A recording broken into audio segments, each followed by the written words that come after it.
Hello everyone, this is my review of the RYOBI ONE Reciprocating Saw.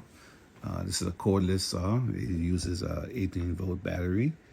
It has a safety lock on the trigger to prevent you from accidentally operating it.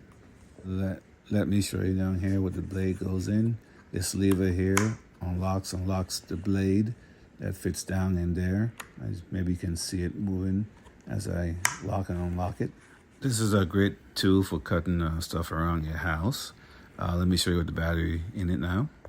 Okay, the battery is in now. You can control the speed of how fast it goes using the trigger and cutting. So it's a pretty heavy-duty tool that you can use. I hope this review helps.